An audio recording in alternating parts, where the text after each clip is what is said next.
Students, welcome back to our YouTube channel ECBSE classes.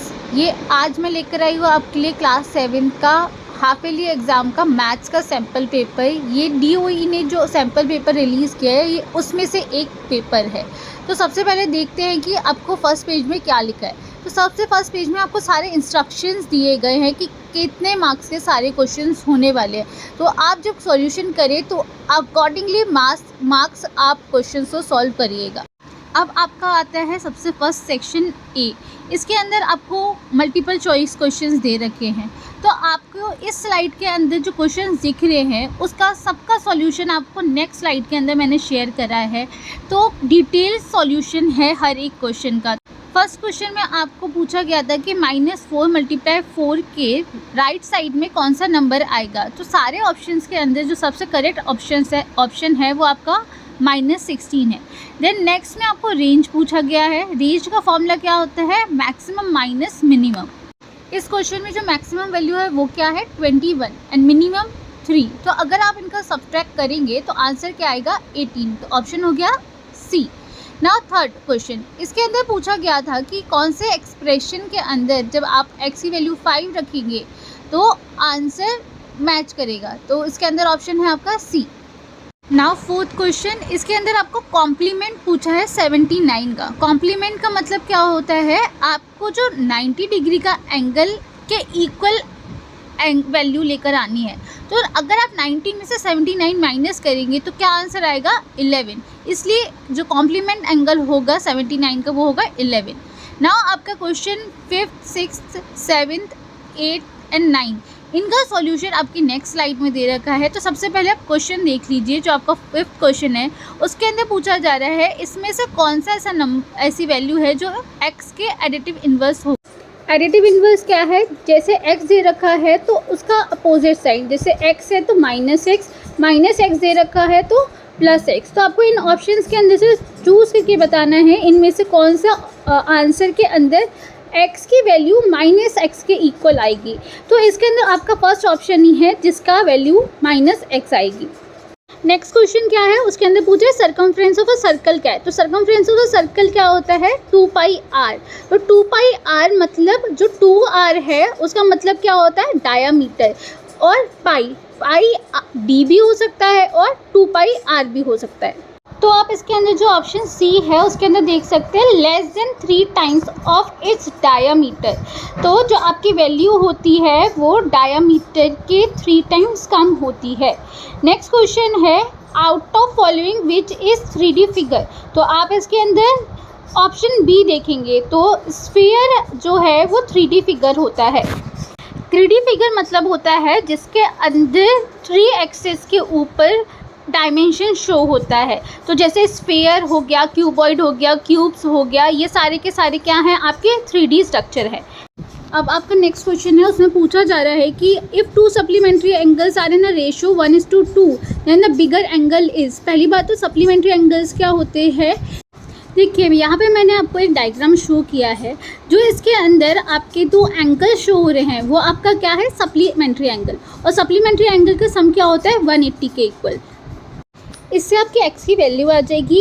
And then last में आपसे पूछा है बिगर एंगल क्या है। तो बिगर एंगल कौन सा है? आपका 2x। वहाँ पे आप x की वैल्यू पुट करके आपका आंसर निकालेंगे कि बिगर एंगल क्या है। ऐसे ही अगर स्मॉलर एंगल पूछा जाता है तो क्या वैल्यू रखते हैं? x की वैल्यू रखते हैं। तो आपको क्वेश्चन को अच्छे से रीड करना है क्या पूछा जा रहा है। नेक्स्ट क्वेश्चन है value of y for which expression become equals. आपको ये दोनों एक्सप्रेशंस इक्वल दे रखे हैं। तो यहाँ से आप दोनों को इक्वल रख के y की वैल्यू को आंसर कर सकते हो। यहाँ पे आपका वैल्यू क्या आ जाएगी? आंसर क्या आ जाएगा? डी आ जाएगा। ये क्वेश्चन यहाँ पे सॉल्व हो गया है।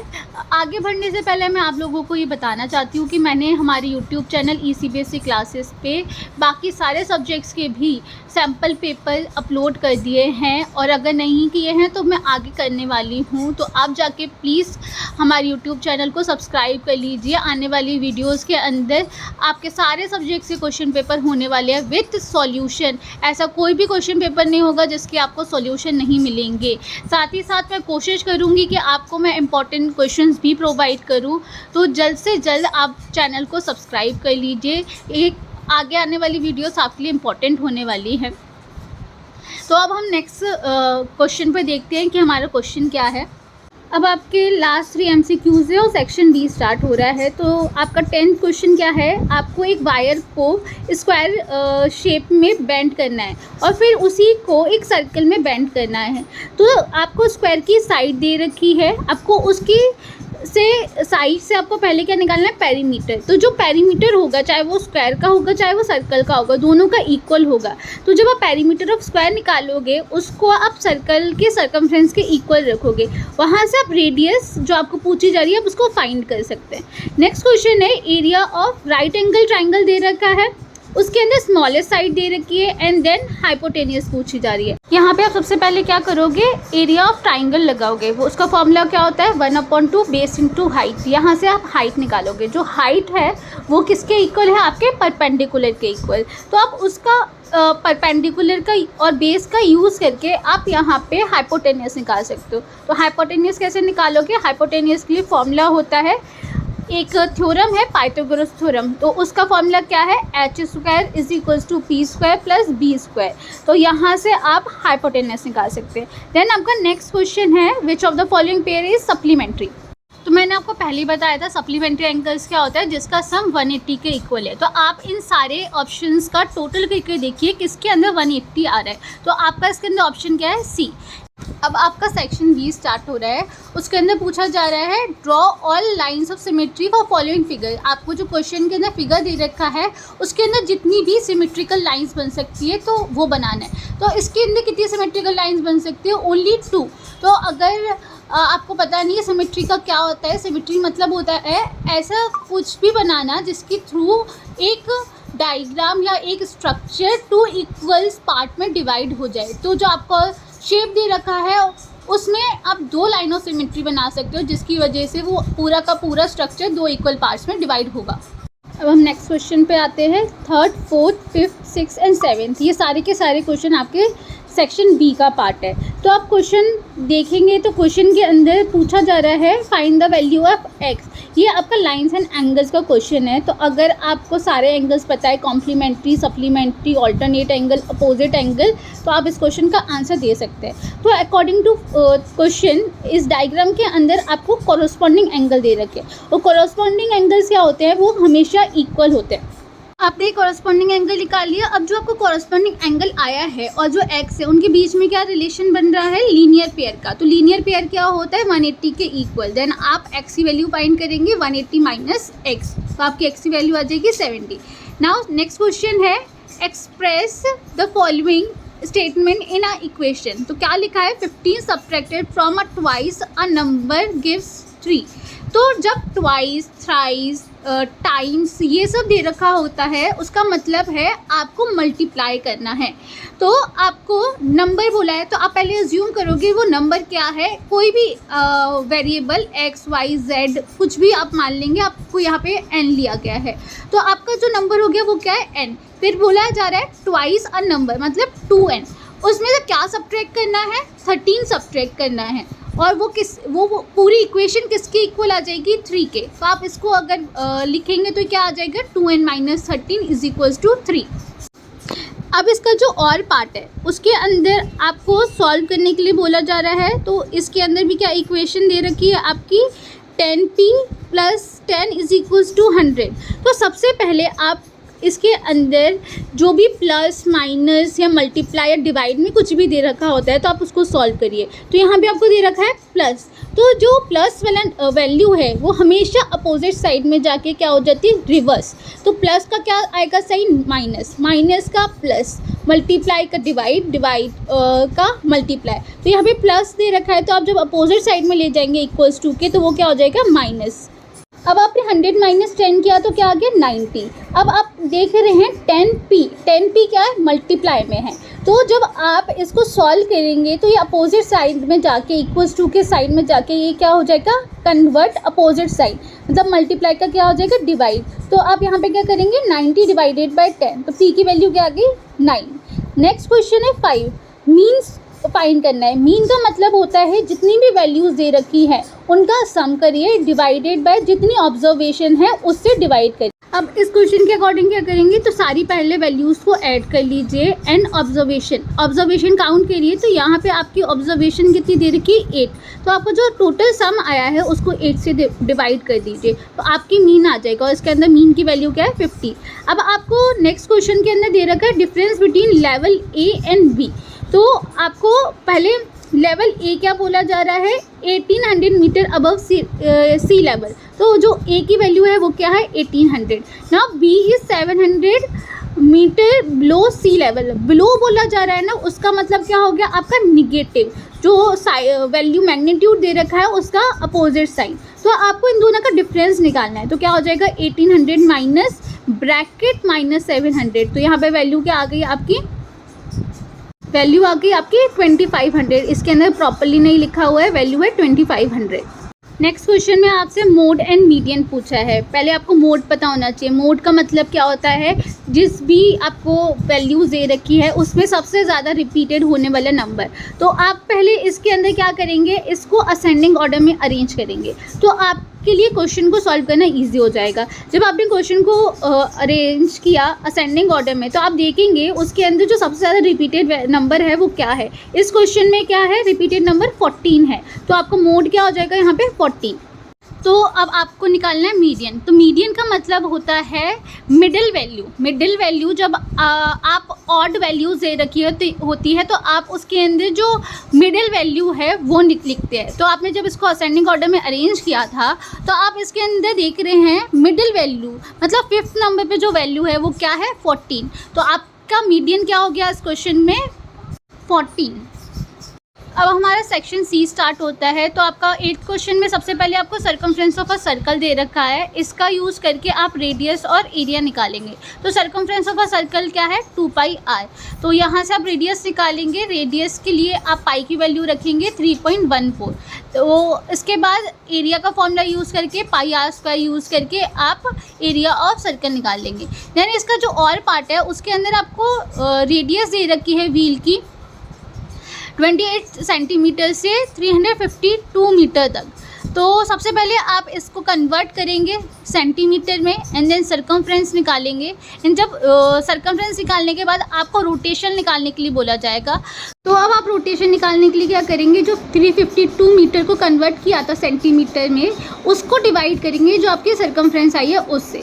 नेक्स्ट आपका 9th क्वेश्चन है। आपको लक्ष्मी के फादर की एज दे रखी है और बोला जा रहा है he is 4 year older than 3 times of Lakshmi age. तो पहले सब लक्ष्मी की एज को अज्यूम कर लिया आपने L। तो फिर क्या बोला है, 3 टाइम्स लक्ष्मी एज। तो 3L और कितना है, 4 ओल्डर। तो ओल्डर मतलब उससे बड़ी, इसलिए हमें हमने प्लस किया। तो 3L + 4 = 49। एंड देन आपने L की वैल्यू सॉल्व करी और L की वैल्यू कितनी आ गई आपकी, 15। नाउ आपको जो लास्ट क्वेश्चन है 10th, इसके अंदर आपको ग्राफ बनाना है। तो आप इसको पहले x और y एक्सिस को अज्यूम करके आप इसका ग्राफ प्लॉट कर लीजिएगा। ग्राफ प्लॉट करना बहुत ज़्यादा टफ नहीं है, बहुत ईजीली हो सकता है और आप इसके अंदर फुल मार्क्स भी लेकर आ सकते हैं।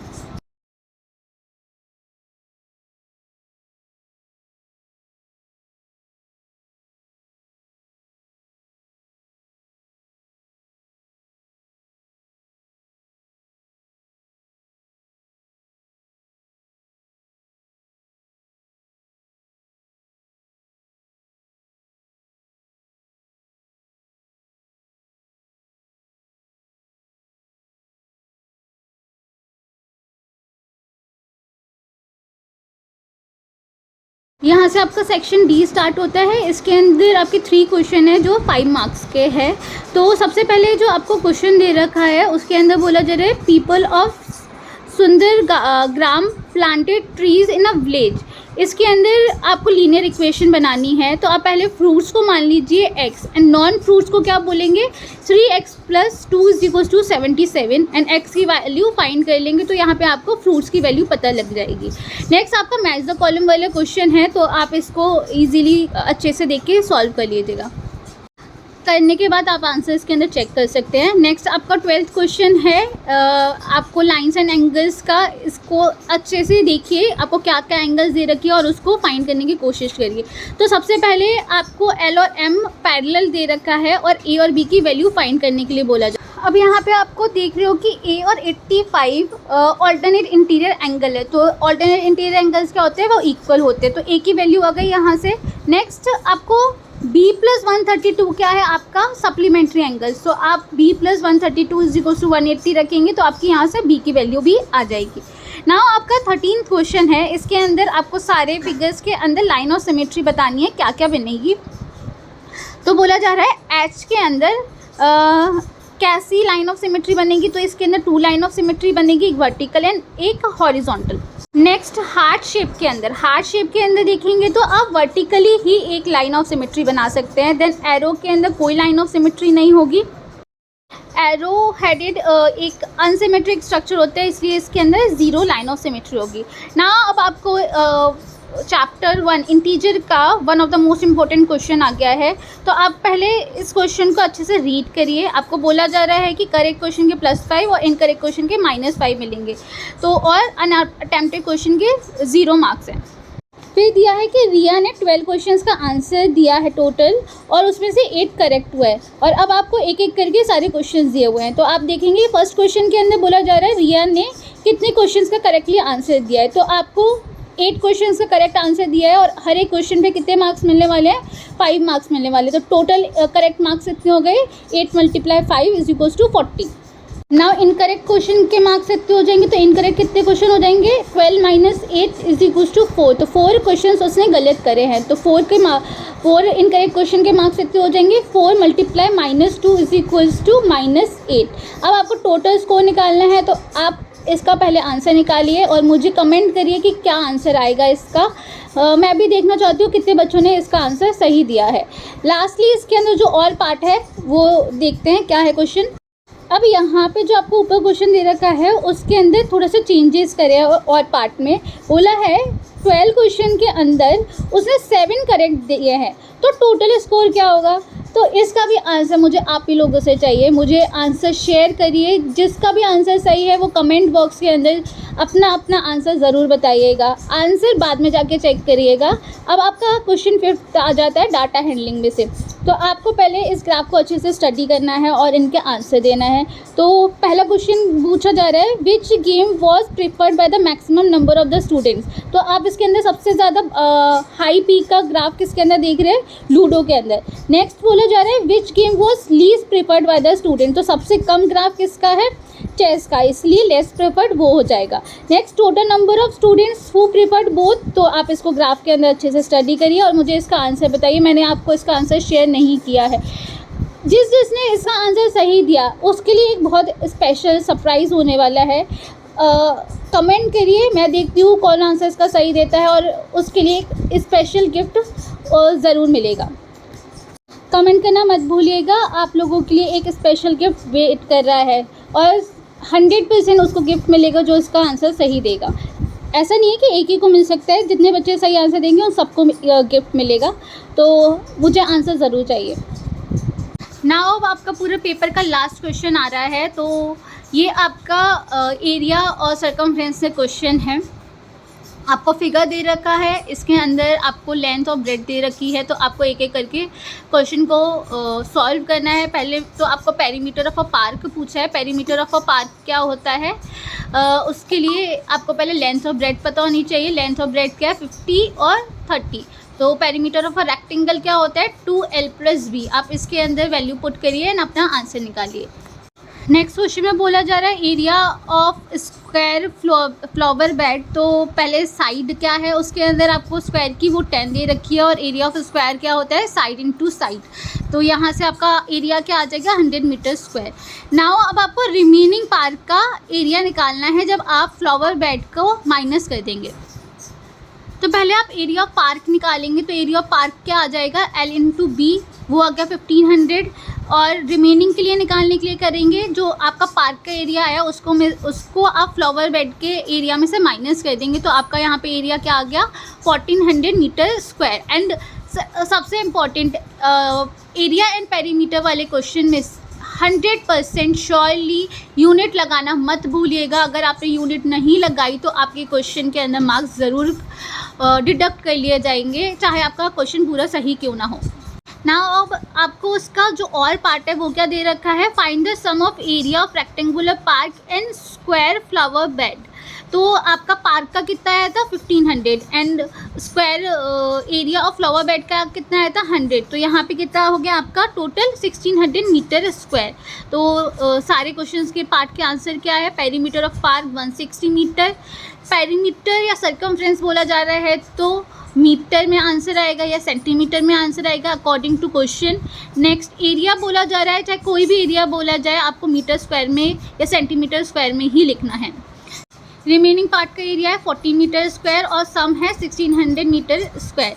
मैंने यहाँ पे पूरा कंप्लीट पेपर सॉल्व करवा दिया है। आई एम श्योर आप लोगों को समझ में आया होगा। आगे आने वाली वीडियोस के लिए प्लीज़ सब्सक्राइब करना ना भूलें ECBSE classes. And thank you so much for watching this video and I am sure आप लोग आगे वीडियोस भी कंटिन्यू देखना चाहते हैं।